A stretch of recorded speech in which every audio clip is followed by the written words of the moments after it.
چند لوگوں کے درمیان جھگڑا ہو گیا، لڑائی ہو گئی، تو یہ لوگ فیصلہ کرانے کے لیے حضرت سیدنا زکریا علیہ السلام کی تلاش میں نکلے کہ چلتے ہیں حضرت زکریا علیہ السلام کے پاس، چلتے ہیں اللہ کے نبی کے پاس جا کر فیصلہ کراتے ہیں۔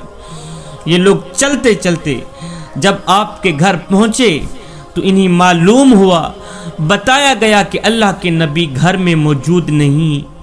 ان لوگوں نے دیکھا کہ ایک نہایت ہی حسین و جمیل خوبصورت عورت اللہ کے نبی کے گھر بیٹھی ہے، بڑی ہی حسین و جمیل حسن کی ملکہ شہزادی، جس کو میرے اللہ نے بڑے ہی حسن سے نواز رکھا تھا، اللہ کے نبی کے گھر موجود ہیں۔ اس خوبصورت عورت کو دیکھ کر سب لوگ حیران ہوئے اور آپس میں کہنے لگے، دیکھو جی، پیغمبر ہو کر، اللہ کے نبی ہو کر ایک ایسی خوبصورت عورت کے ساتھ عیش و عشرت کر رہے ہیں، اتنی بڑی حسن کی ملکہ شہزادی کے ساتھ لطف لے رہے ہیں، مزے لے رہے ہیں، اللہ کے نبی ہو کر۔ خیر، یہ سوچتے ہی آگے چل پڑے۔ چلتے چلتے جب حضرت زکریا علیہ السلام کے پاس پہنچے تو کیا دیکھا کہ آپ مزدور کی حیثیت سے کام کر رہے ہیں۔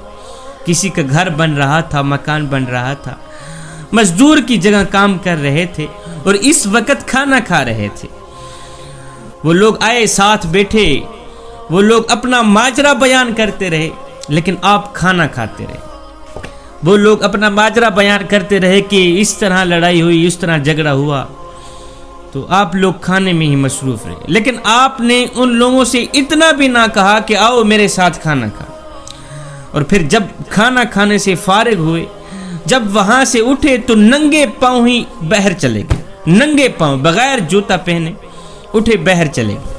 ان لوگوں کو آپ کی یہ تینوں باتیں تعجب انگیز معلوم ہوئی کہ ایک تو گھر میں خوبصورت عورت بٹھا رکھی، حسین و جمیل پری بٹھا رکھی ہے، پری کے ساتھ لطف لے رہے ہیں، ایک تو اس بات کی سمجھ نہیں آتی۔ دوسرا یہ کہ نبی جو ہوتا ہے سخی ہوتا ہے، سخاوت چلاتا ہے۔ ہم اتنے دور سے آئے ہیں اور زکریا علیہ السلام نے اتنے تک نہیں کہا کہ آؤ میرے ساتھ بیٹھ کے کھانا کھا۔ ایک تو اس بات کی سمجھ نہیں آتی۔ تیسری یہ کہ جب آپ یہاں سے اٹھے باہر گئے تو ننگے پاؤں باہر کیوں گئے، جوتا کیوں نہیں پہنا؟ اللہ اکبر۔ ان لوگوں سے رہا نہ گیا، حیرت کے ساتھ ان لوگوں نے اللہ کے نبی سے ان تینوں باتوں کی وجہ دریافت کی تو آپ نے فرمایا، بھائیو، خوبصورت حسین و جمیل عورت کو اس لیے گھر والی بنائی ہے میں نے، اس لیے اپنی بیوی بنائی ہے میں نے کہ یہ میرے دین کی محافظت کرے، اللہ اکبر، یہ میرے ایمان کی محافظت کرے، یعنی میری آنکھ کسی اور پر نہ پڑ جائے، دل کسی دوسری جانب مائل نہ ہو جائے۔ اللہ اکبر۔ جو خوبصورت عورت ہوتی ہے نا، اللہ اکبر، اس کا جو شوہر ہوتا ہے اس کی نظر کسی اور خوبصورت عورت پر نہیں پڑتی۔ میں نے خوبصورت عورت سے اس لیے نکاح کیا ہے، اس لیے شادی کی ہے تاکہ میری نظر کسی اور خوبصورت عورت پر نہ پڑ جائے، کہیں گناہ پر میں مائل بھی نہ ہو جاؤں۔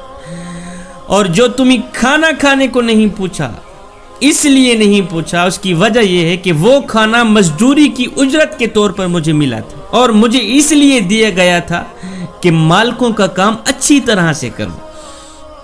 اب اگر کھانا کم کھاتا تو ظاہر ہے کمزوری سی ہو جاتی، مالکوں کا کام ہلکا سا ہوتا، اور میرا یہ فرض ہے کہ کھانا بھی پورا کھاؤں، تندرستی بھی پوری ہو، قوت بھی پوری ہو، اور مالکوں کا کام بھی پورا کروں۔